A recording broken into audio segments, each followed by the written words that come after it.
What's up, everybody? Hope you guys are doing well. In today's video, I got subpoenaed.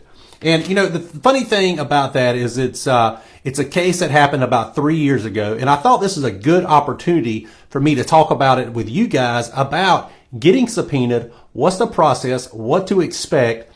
And I'm going to get into that a little bit in this video a little bit later on. But I also thought this was a really good time to talk to you guys about charting. Why it's so important that you need to be charting and making sure you're doing detailed notes in your charting process. Because again, like I said, this thing happened like 3 years ago, this case was. Now, I am somewhat familiar with this case. However, there are details about that case that I have no clue about. Now, when you get subpoenaed as a nurse, it can be for a variety of reasons. A patient could be suing the hospital. A patient could be suing a nurse or a doctor or whoever. Or it could be another nurse filing a suit against the hospital as well. It could be a CNA. It could be anybody. So that's why it's so important that you chart on everything. I mean, you don't necessarily need to chart on, your interactions every day with coworkers, but definitely want to do that with your patients. So anyway, so this case that I'm currently getting subpoenaed for, I didn't do anything wrong. I'm just going to make that clear. This is not a suit against me. This is a suit against a hospital that I worked for, and I was in that patient's care at that time. Or I had something not in that patient's care. I was taking care of that patient at some level. And I think that's important. So think about this. If something happened 3 years ago, would you guys be able to remember every little detail? And I think, when you're in nursing school and you hear your nursing instructors say that, and they say, make sure you're charting right, make sure you're doing all this, and you're just like, yeah, whatever. I'm just trying to pass this exam next week.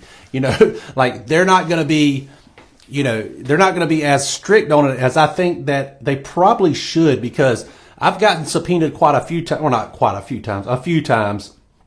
And without my charting, I would have no clue whatsoever. So I want to give you guys a couple of tips today that I think that'll really help you out when you're charting, or if you get subpoenaed, what to expect. So let's start with number one. Don't panic. Don't panic if you get subpoenaed, because it's a fairly routine process. But there are a lot of you out there that are in school, that are new nurses, that have never been subpoenaed before. You've never been in court before. You don't know what to expect. But I can tell you it goes pretty smoothly. Especially if if you have your detailed charting, if you've done everything right, then you should have nothing to worry about. Now, of course, if you make some type of medical error, or you do something like that, then yeah, of course you're going to be, something's going to happen.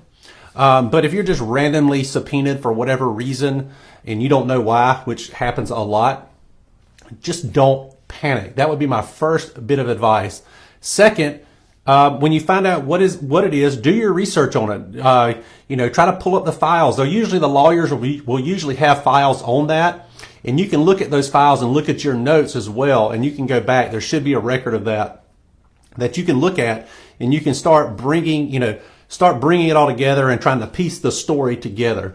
And that's why, in nursing documentation, we talk about when they have continued narration. A lot of that is you want to kind of tell a story with each of your patients. You want to have a timeline going on. You want to have all of that. So it tells a story about your care, about what you did, and how you progressed through that. So, just don't panic, take your time, and then do your research is the other one. My next piece of advice would be to be prepared before you go in. And that kind of segues with your research, but be prepared. You want to tell the truth. Always tell the truth in the court situation. Don't lie about anything. Don't tell anything like that. Just tell the truth, tell the facts, and then you'll be